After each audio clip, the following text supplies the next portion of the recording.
Great. Our panel is constituted.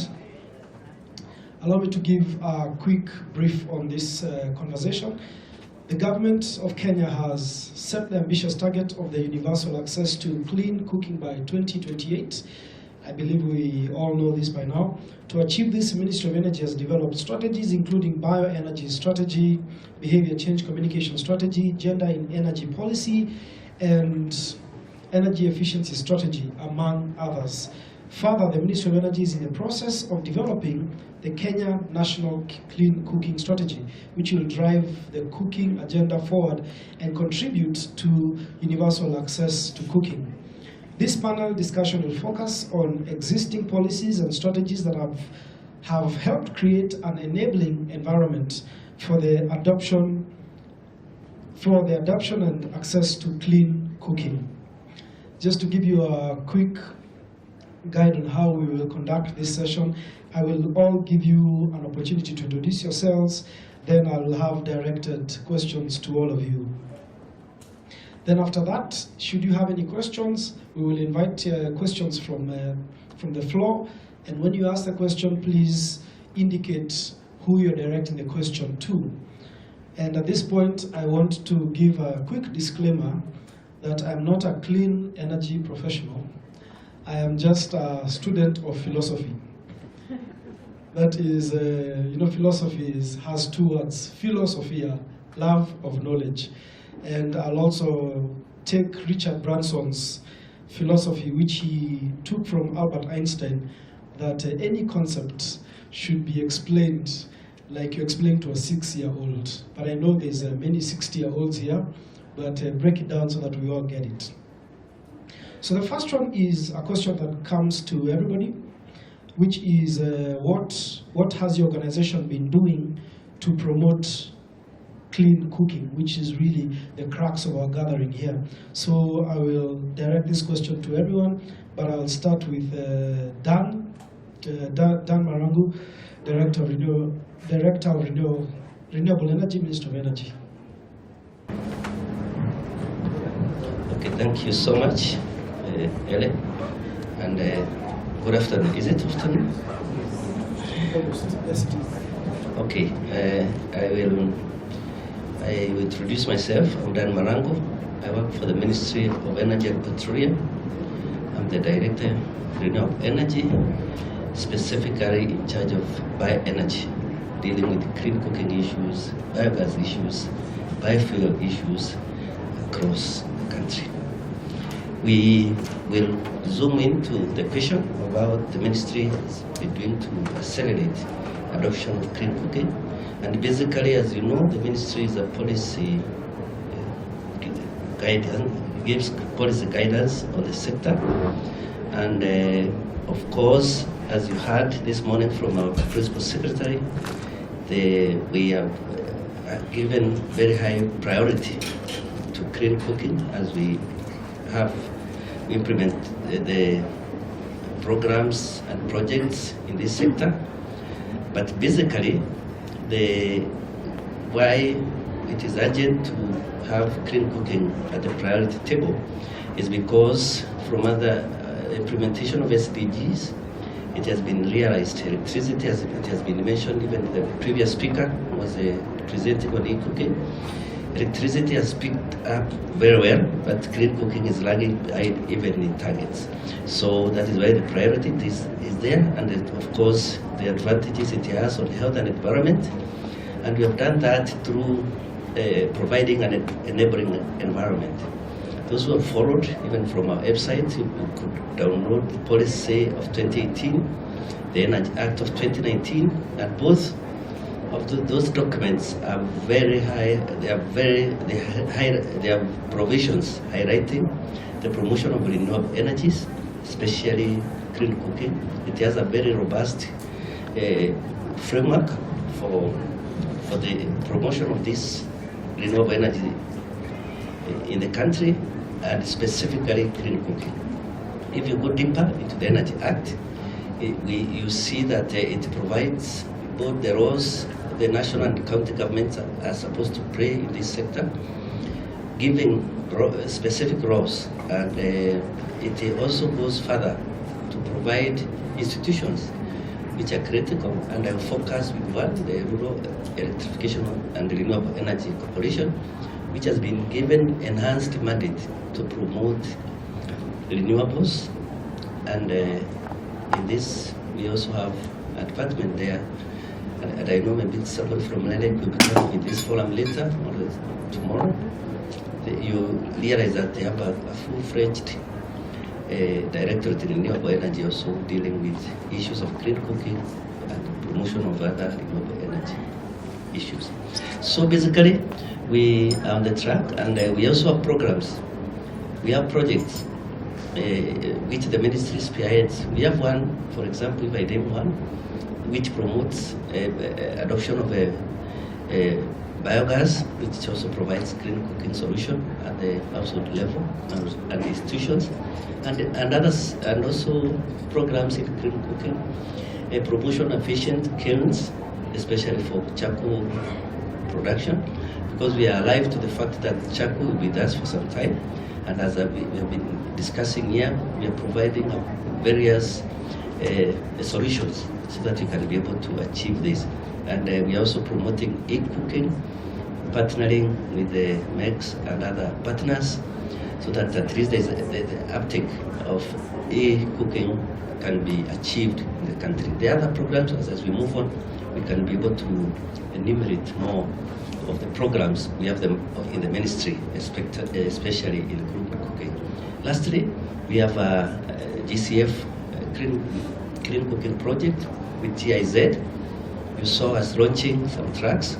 It has some funding from the Green Climate Fund, and also we're working with GIZ and partners.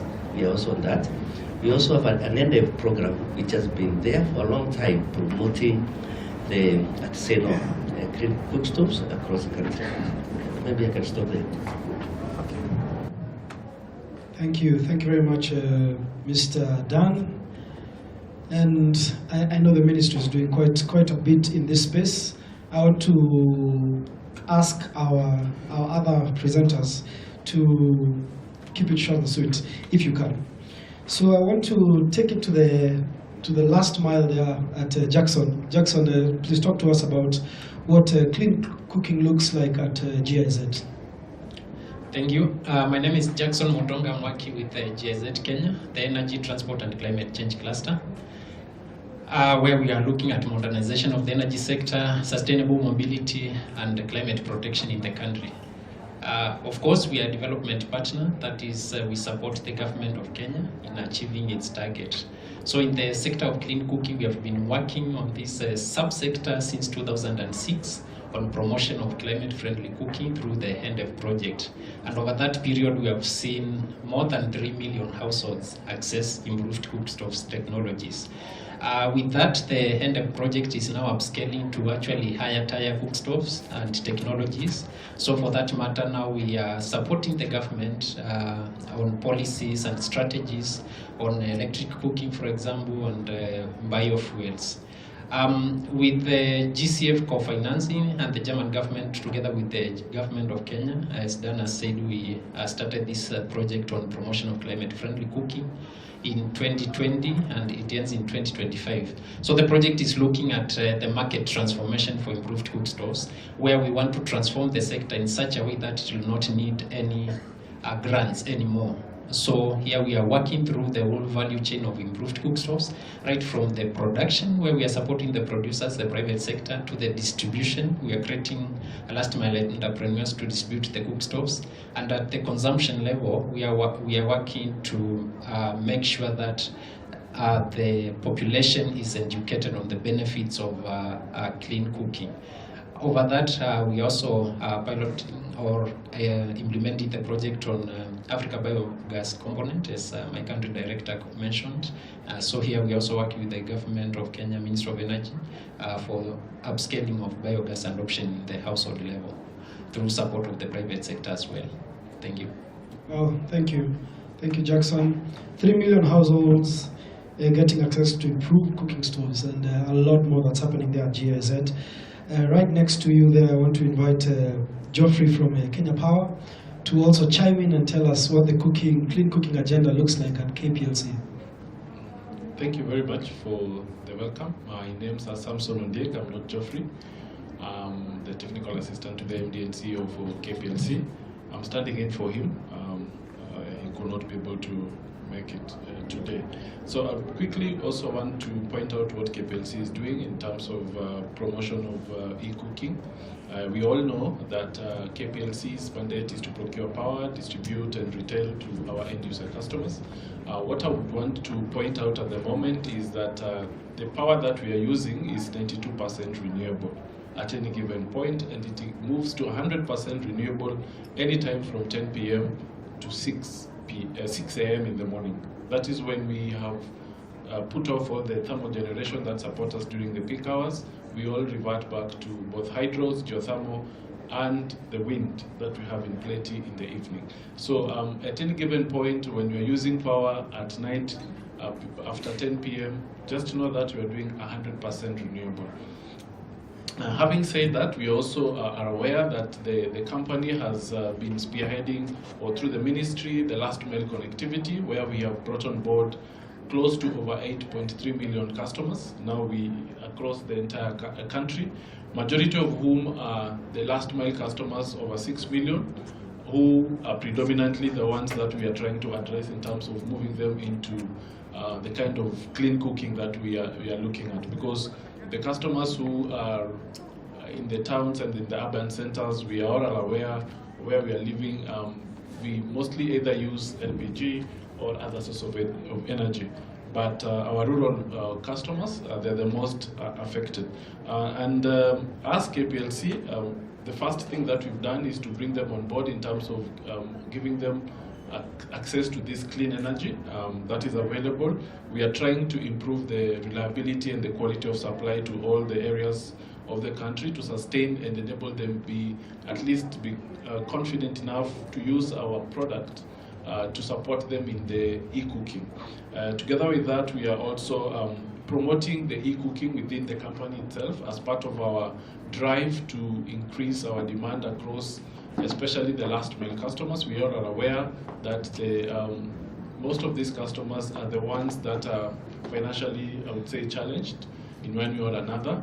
And it took government effort in terms of subsidy to bring them on board. So even the idea of them getting used to use of electric appliances away from lighting and the normal charging of phones and maybe at most television becomes a bit difficult. So the company is working closely with our development partners and other players in the industry to see ways of one, promoting the use of efficient electric appliances like the induction cookers. You've seen a lot of promotion activities by KPLC. You've seen the pressure cooker, the electric pressure cooker that KPLC is promoting through various partners. And we are also deeply considering asset financing. It's something that we are currently studying, and hopefully through the assistance of the World Bank. So if we get good results, then it's something that we are looking forward to kind of deploy within the last mile customer, so that then we enable them get easy access to financing to procure some of these appliances, including the pressure cooker and induction cookers and the rest that can support us in clean energy. So those are some of the things that KPLC within its domain, because we can't be a major player in the market. We just promote and encourage the use of this equipment. We also are working very closely with CAREA to promote, and everywhere where we sit in, we ask people to really take a closer look and compare the cost of cooking using electricity in terms of the efficient appliances that we have, and even LPG. It is evident, and I believe my brother here today is going to even enforce it further, that it is cheaper in the long run to cook using electricity than even LPG. Remember, LPG now attracts a VAT. It didn't used to have. Now we have electricity, and especially within the lower cadre of our customers, the Lifeline customers, the rates are basically subsidized. That is why they are called Lifeline. And it becomes much more cheaper for them to use that electricity if they can get the equipment than to use LPG or rather even to use the charcoal and any other sources. So I'll leave it at that, and maybe we'll discuss further. Let's continue. Thank you. Thank you, Samson, for that elaborate elucidation of the situation. You know that it's actually cheaper to use electricity than LPG and all these other sources. And it's also interesting to note that we're using 92% renewable energy when we plug in our electricity, and it goes all the way to 100% at night. And I also did not know that you're championing the use of efficient pressure cookers. I thought when that happens, you lose money, you know. But it's a good thing that you're also responsible. You're also responsible corporate. Finally, last but certainly not least, I want to invite, seated right next to me, the Amadi Andrew, the Chief Executive Officer of Kenya Renewable Energy Association. Karibu. Thank you very much, and I will try and explain this in 2 minutes to a 2-year-old. To begin with, I'll just give an overview of Kenya Renewable Energy Association. We are an umbrella body that promotes renewable energy across the board. So we work with everybody and anybody that is in renewable energy. In terms of promoting clean cooking, we have the Clean Cooking Association of Kenya as part of our executive committee, and anything to do with matters of clean cooking, we channel it through the subject matter experts in this particular area, which is of course the Clean Cooking Association of Kenya. The main areas that we are involved in is advocacy. Advocacy for an enabling environment. We have been able to petition and get VAT exemption reinstated on both fuels and technologies that enable clean cooking.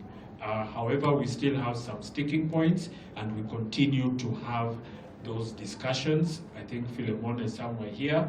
We have a meeting scheduled to be able to see how to put this into the Finance Act 2023 that is coming up. Now, in terms of what we are involved in, we are, as you've mentioned, we are promoting the use of efficient options for clean cooking. We are using data as a way of advocacy because it is difficult for an ordinary consumer, let alone a 2-year-old, to be able to tell by looking, is a 13-kilogram cylinder at 3,995 shillings cheaper than electricity at 21 or 24 shillings per kilowatt hour. So we simplify this by producing the energy price index and updating it in real time. So yesterday the price of ethanol went down by 14%. It's an offer, but it's reflective. So this enables people to be aware of the opportunities and the options. Then the other area that we are doing is to promote and create new markets. So that's why we're working closely with the Appliance Financing Program for Kenya Power with the World Bank and Cross Boundary, because we know that when you provide financing for these appliances, it also promotes the use of renewable energy technologies such as solar PV, goes very well with the national grid. You get 6 hours, you get 14 hours. Those 10 hours or those off-peak hours that are 100% renewable energy, then we only ask if we can reduce that tariff a bit for the domestic consumers, then they can be able to cook more. We saw what happened when the tariff went down by 15% and consumption went up by 30%. So we are working towards actually achieving, measuring, and verifying that these targets have been met. At an individual level, we are promoting professionals to become involved in the business opportunities, in jobs, in careers, in renewable energy, and clean cooking is one of the focus areas. We have partnered with one of our members, Integral Media Limited, who have created the Yakazi platform, and we have rolled out pilot projects together with Practical Action. See, they're also here in Baringo and in Narok counties. And the aim there is to be able to make available these technologies, these solutions, provide training on these technologies, these solutions, even translate that training into the local languages and create a repository of this knowledge that becomes accessible to anyone who is interested in promoting or in starting a business or developing a career in renewable energy, and in this context, the opportunities for entrepreneurship in clean cooking. So I think I've taken more than 2 minutes, but I hope that that has given a gist into why we are here and why this discussion is really important. Thank you. Thank you, Madi. Yes, you've taken more than 2 minutes, but you are, you advocate for things, so it's okay. You're within your element, and many things you're doing there. But I think the one that I've seen the effect of, is when you talk about advocacy and the Finance Bill 2021. It implements in clean energy was 0 rated, right? Yeah, so well done with that. I want to now just shoot direct questions at all of you, and I hope you can respond in 3 minutes, at least to the best of your ability. Then I'll open it up to questions. So in case you have a question, please note it down and remember to direct it to someone specific. So the first question, just 4 quick questions. This first question goes to Mr. Dan Marangu, Ministry of Energy. So this question is, what efforts are in place to achieve the target of the universal access to clean cooking by 2028? And in your opinion, what are the gaps and barriers? I think we have been talking since morning, and most of these things have been already mentioned, but I'll mention a few. Is that because of it's a very ambitious target to achieve the 2028 aspiration, but we are doing this by also looking at across the spectrum in clean cooking, and as those who attended yesterday's meeting realized, we are promoting a number of solutions. We will be looking at some categories, those will still be using biomass, so we support programs in improved cook stoves.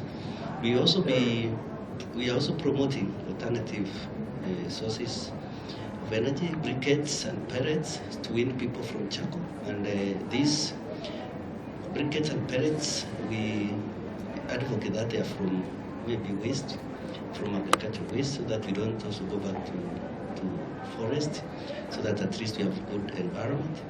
We also, as I said earlier, promoting both at the ministry level, the institutional and domestic biogas units.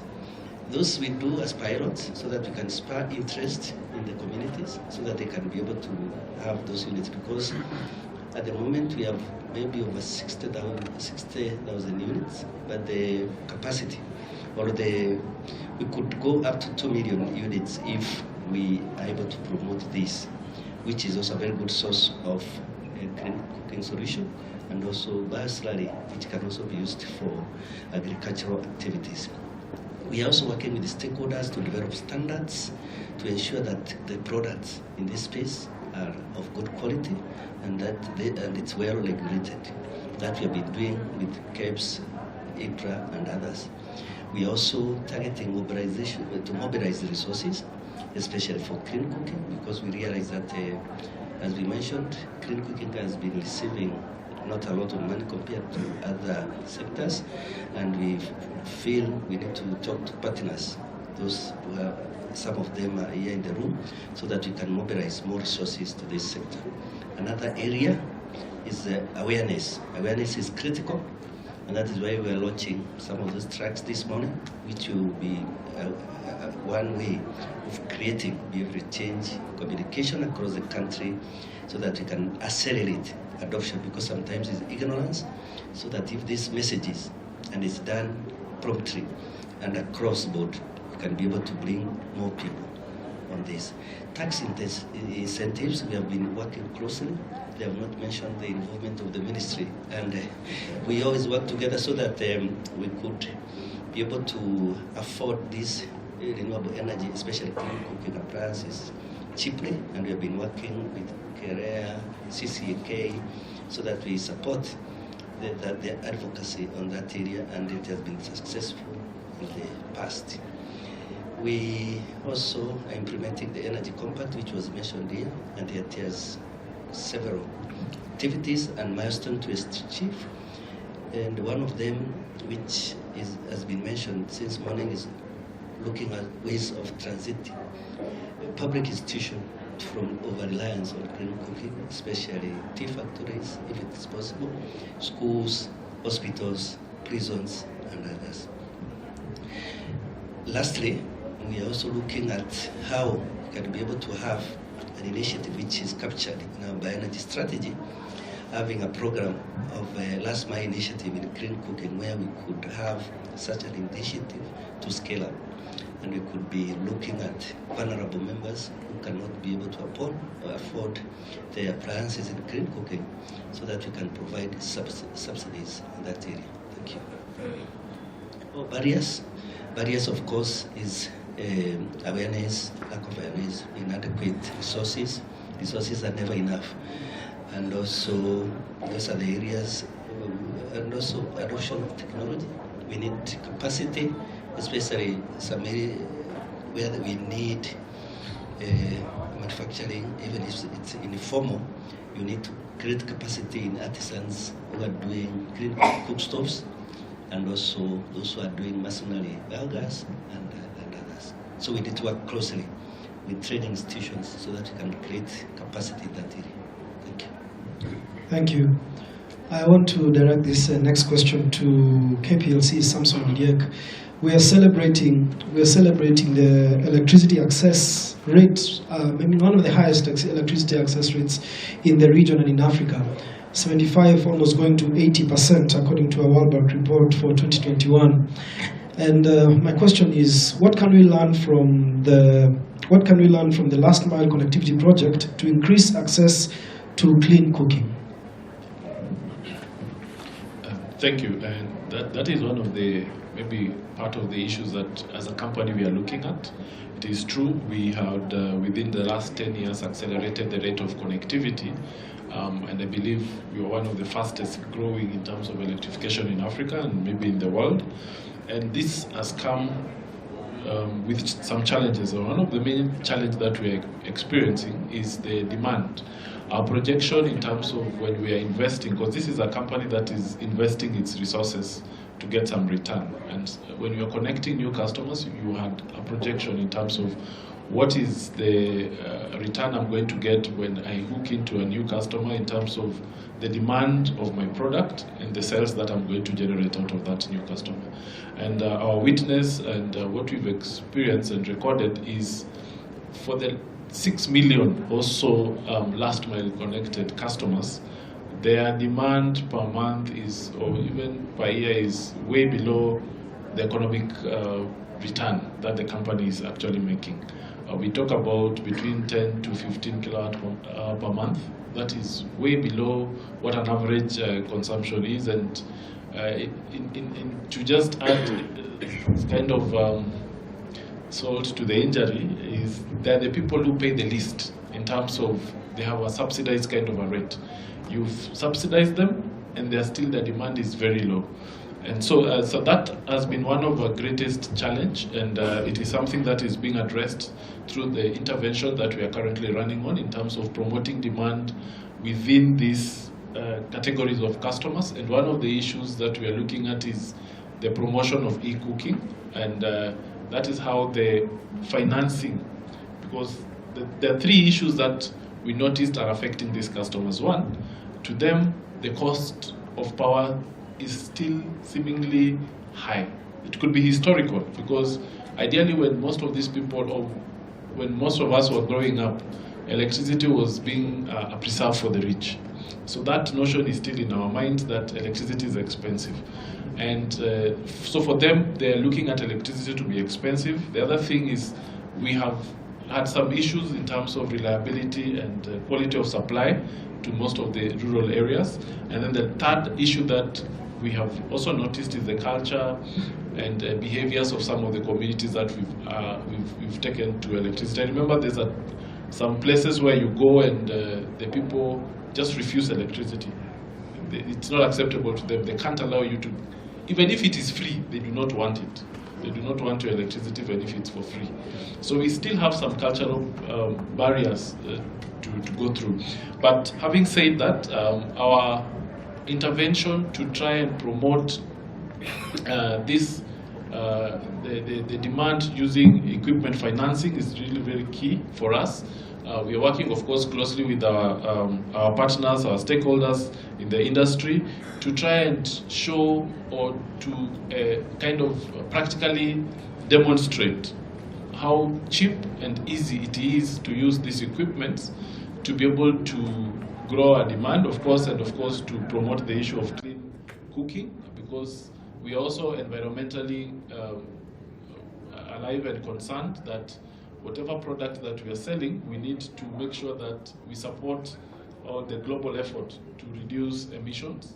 And we can contribute as KPLC through ensuring that clean energy is accessible to every household wherever we have supplied our product, and encouraging them to use our products to supplement or to in place of what they're currently using, which is, of course, affecting the environment. So KPLC is strongly out there, and you've seen initially we used to promote Pikana Power. I don't know whether some of us watched that program.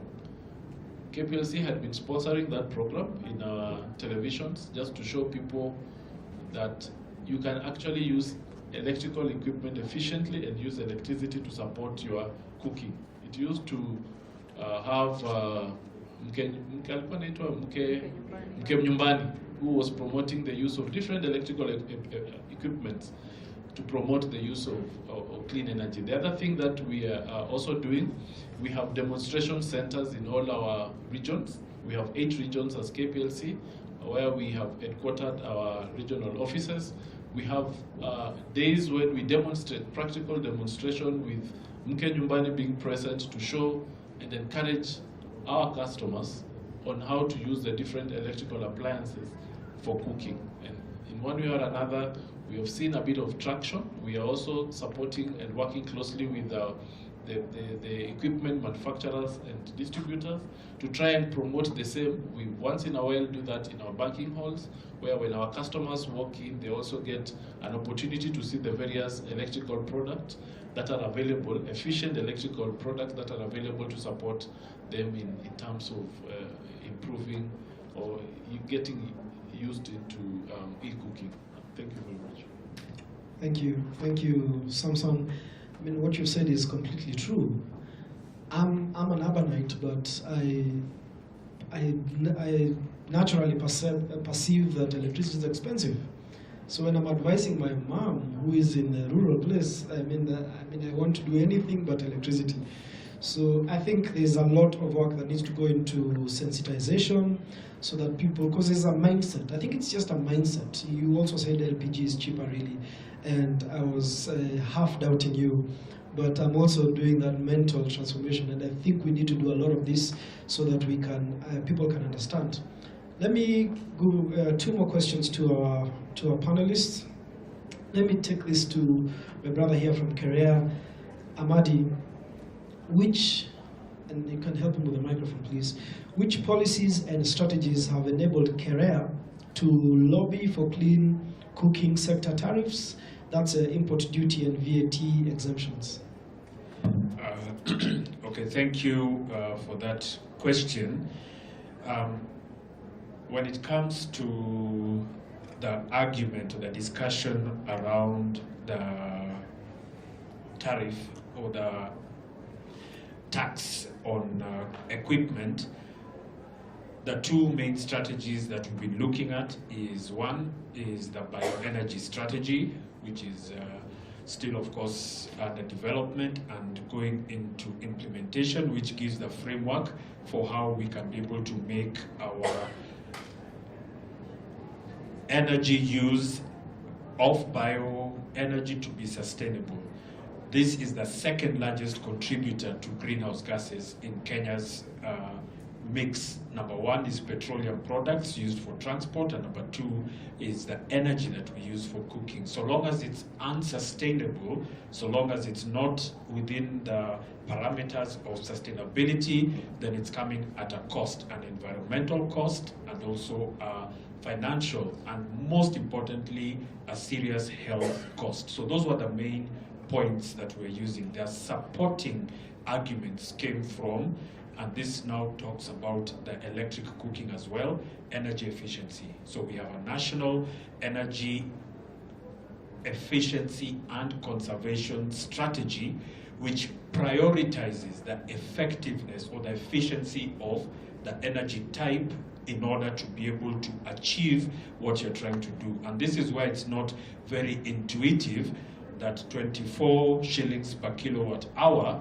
can actually be cheaper than 18 shillings per kilowatt hour if you only need to use a fraction.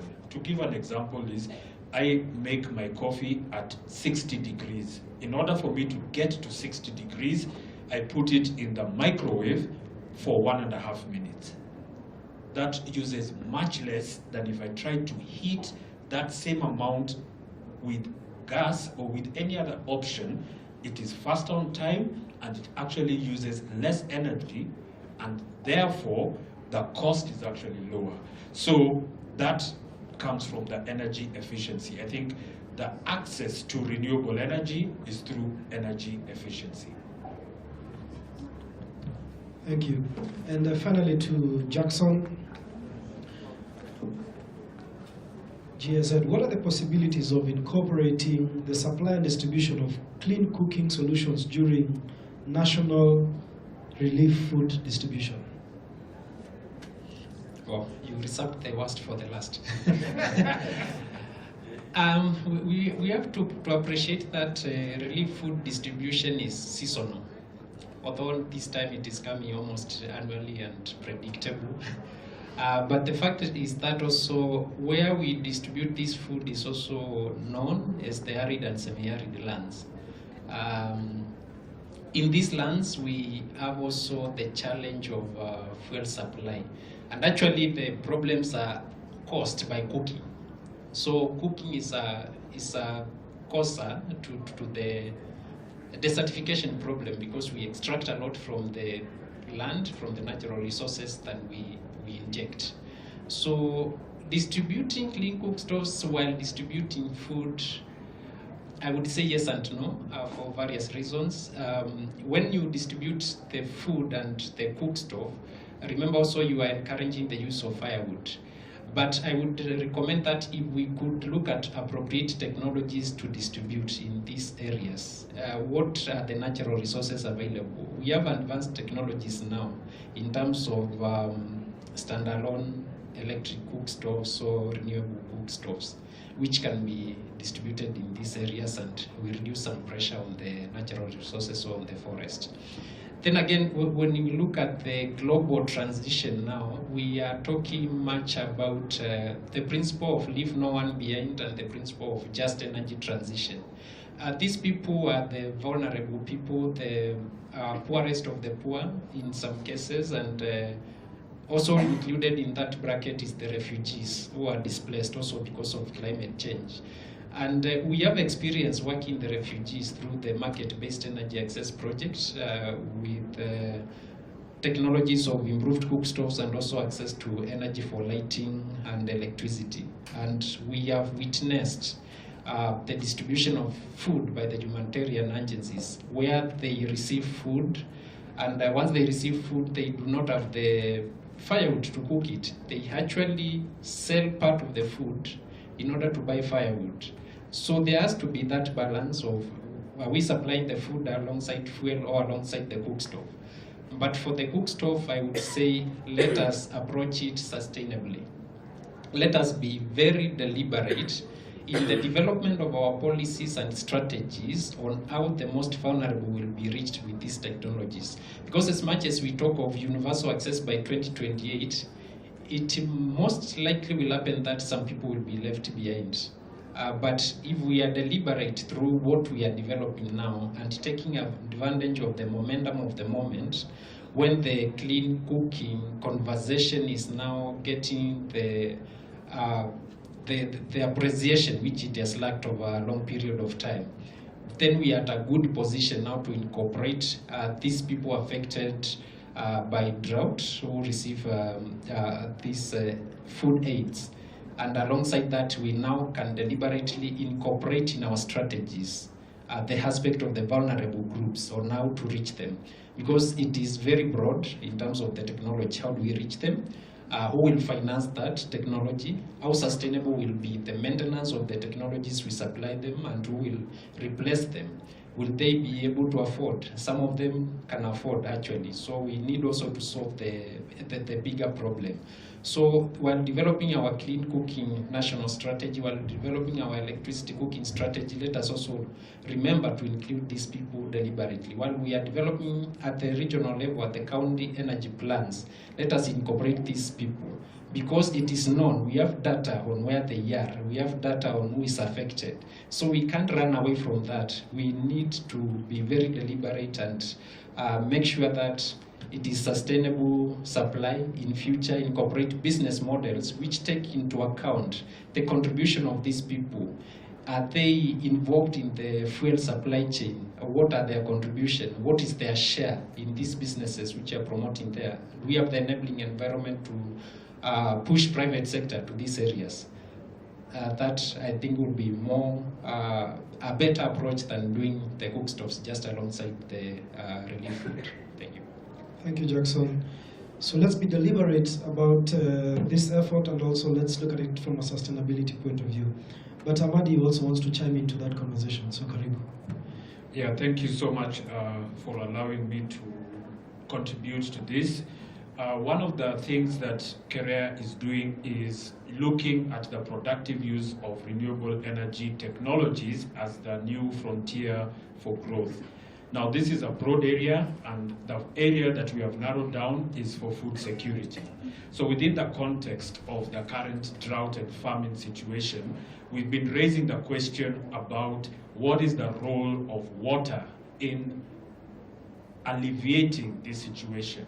How quickly can we be able to deploy, say, solar water pumping to those communities that are requesting for water? And in the process, we have seen that the communities most vulnerable can be turned around to be brought into the value chains by using solar water pumping with irrigation to grow drought-resistant grass, which can be used both as animal feed for a lot of the communities are pastoralists, but can also be converted again using renewable energy technologies into an energy crop or an energy product that can be used to make the same pellets that they can use for cooking, that others can use for cooking instead of charcoal, and importantly, that the cement industry is willing to use to blend with their coal and reduce their carbon emissions. So all this is happening in real time as we speak.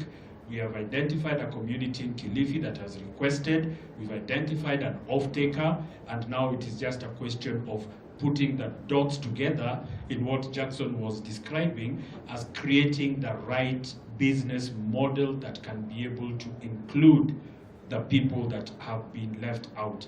The famine is a direct reflection of marginalization. So this presents the opportunity to use renewable energy technologies to integrate these communities into value chains that are sustainable and long-lasting. So that is something that we really want to see happen, and of course we are engaging with everybody who can be able to make this happen. I've come from Kakamega. I have a question to KPLC. I have an office close to a posho mill at home, and most of the times when the Posho mill is on, our power sometimes has issues. You'll have issues. So my question is, I'm just looking at it from a broad perspective. If we have 1 million households in Kakamega County that are connected to the grid and are using, because I promote electric cooking, e-cooking, and that's the time we are having our ugali, that's almost for supper. And everybody is hooked to the grid.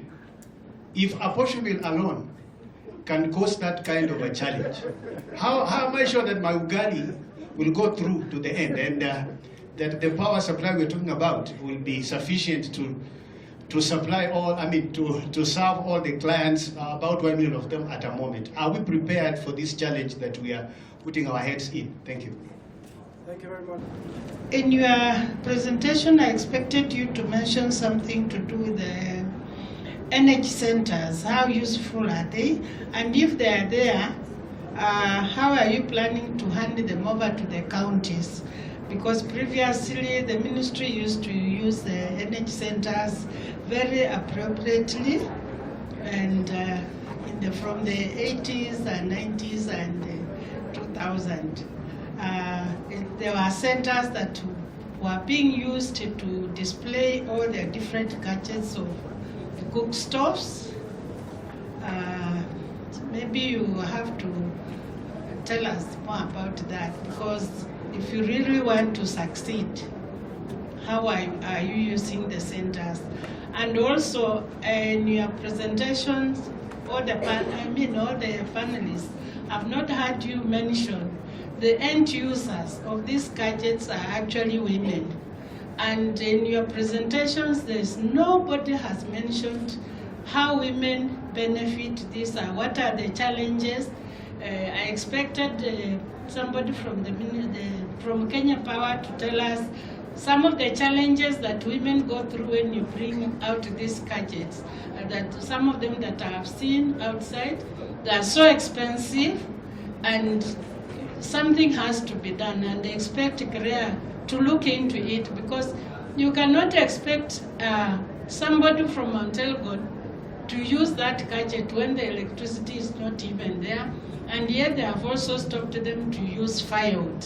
What do you expect these women to do? Thank you very much. Very much for that question, and I think it's an issue of power quality and reliability that you're speaking to, and it is not about the capacity, because at the moment, as we all know, we have enough power that can be able to support all of us at any given point. Yes, it is true during our peak. Our peak usually happens between 6 p.m. in the evening to around 10 p.m. It goes down and then completely disappears towards midnight. And Western Kenya for some time has been experiencing quality issues because of our transmission constraint. You will appreciate the fact that most of the power that we currently have in this country are geothermal. The mix that we usually push into the grid is geothermal and hydro. The hydros are on this other side of the country, the geothermal is at the central part of the country. So there's only like 2 corridors that the power has to travel through as it goes to the western side.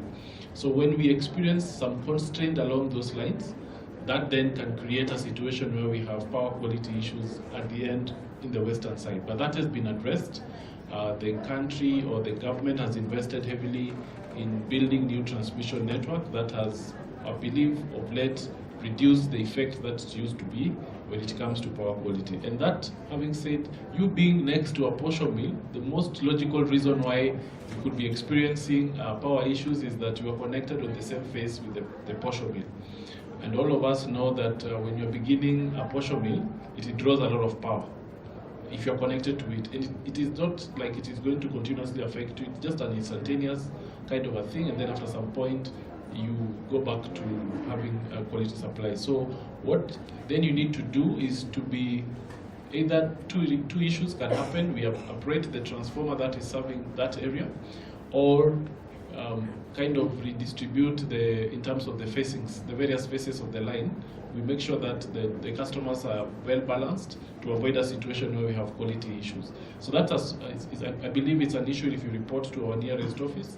In Kakamega, it can be addressed, and the customers who are being served by that transformer can be either transferred to a different phase from that transformer, from the same phase that is being picked by the posho mill, or the transformer itself operated to ensure that it has enough capacity for all of you. So I think that is an addressable issue which, if you feel still strongly that it needs to be addressed, you can see me later. I can pick out your details and then I can address it separately. With regards to women, KPLC is at the front line, trying to address some of the issues and the challenges that women are facing. That's why we are going full throttle with the e-cooking. We are promoting it. We are aware that one of the issues that has come out is a barrier in terms of education in the rural areas, and the capacity or the capability of some of them to be able to appreciate and even use some of these devices. So we are doing a lot of education. In the shows, if you have the local shows, KPLC is present and we are demonstrating this. If you have, we have clinics, energy clinics, where we draw all these people together. Our partners who are supplying and distributing some of these appliances, we bring them together and we showcase how it is used, and even address some of the issues that I've talked about in terms of cost that KPLC is also looking at, so that at the end of the day, that woman back at the village, who we all know is responsible for cooking, is addressed and is able to have even much more time. That's what we are saying. If you can cook with electricity, you just put a timer and you go and do your other duties. You don't necessarily need to be there. So we are trying to make it easier and lighter, and lighten the load that most of these women are having as with regards to cooking and other domestic chores that they're supposed to do. Thank you. I'll take the second question, and maybe before I answer that, I can also chip in. My colleague from Kenya Power is saying is that the ministry is also aware about the constraint of affordability, and actually this morning when we are going through around with the permanent secretary, he gave guidance on that, on how that can be, that barrier can be pursued, so that more people can be able to afford these gadgets. Of course, they're expensive, but through the intervention from the ministry, we could come up with programs so that the last mile customer, and especially those of whom are women who are cooking, can also be able to afford some of these gadgets, especially for clean cooking. On energy centers, I mentioned that the Energy Act of 2019 gave responsibilities to institutions, and we had 16 energy centers. Unfortunately, they are not going to the counties, but they're in the counties, because the mandate of the energy centers is now being taken by the Rural Electrification and Renewable Energy Corporation, LELEC. This is the one which has taken over, I think, beginning from July this year. So they are still within the energy space, and we are working closely with them so that we can be able to do demonstrations of some of these renewable energy technologies, as it has been before. But the aspiration of the Act is that we have 47 energy centers, meaning one per each county. So that is where we are, but if there is a discussion that they can be taken to the counties, that can be taken at another level. Thank you. Thank you. I'll just answer the two questions. First of all, I apologize for not having started with the importance of gender in the discussion on clean cooking. That was oversight, and also acknowledge that the person asking the question is one of the people who created the first energy-saving jiko in Kenya in the 70s. So in case you always wanted to know, you can meet Juliet Makoha. That said, on advocacy, gender has featured as a standalone item in terms of where we are looking at impact, and we are reviewing the gender energy policy implementation and tracking it on our advocacy metrics. We have had a meeting with the Women in Sustainable Energy, and we're seeing how to be able to create financial instruments so that people can be able to borrow at a low interest and access these technologies. So I'll just throw Esther under the bus. If you can just stand up, please. So Esther here is an advocate of the High Court, and she is the one who is leading our advocacy metrics, preparing an advocacy work plan for the next 3 years. And I can assure you that we do have gender as part of that discussion. Now, also on the opportunities for women in order to be able to improve income, we are looking at what opportunities do productive use of renewable energy technologies in food security present. And on the Yakazi platform, we've already started with some podcasts that you can be able to access even if you don't have internet, that can give you tips on how to be able to start a business within the context of supplying renewable energy, whether it is setting up a distribution point for biofuels or starting a business from scratch. So we are building it from the ground up, but we are very intentional that we must include everybody and that we also create opportunities that will get people out of that poverty in the first place. Thank you. For us, gender mainstreaming is at the core of every project. Actually, it is a requirement by our financier, the German government, to incorporate gender. For example, the promotion of climate-friendly cooking, which is also co-financed by GCF, we are targeting behavioral change campaign, and our ministry counterparts presented this morning that the primary target for this behavior change campaign is women, and the secondary one is men, because they have to support women with resources. In our day-to-day activities and trainings, we have even a higher requirement that 60% of the trainees we do for the last mile entrepreneurs are women. And this one we are implementing. We are also incorporating them in the production, and we are supporting women group production centers, especially in Western Kenya and Nyanza region, to upscale them to the next level of being business class producers of these cookstoves, because they also understand the business. So also the new projects which are supporting the higher tier cooking, electric cooking and biofuels and biogas, gender mainstreaming is key, and we have to achieve even gender set targets, very deliberate in all our interventions. Thank you. Thank you. Thank you very much, gentlemen, and thank you for your time, audience. I know that there's probably one or two more questions that would have wanted to ask, but I would also want us to consider the sustainability of this meeting by factoring in our energy.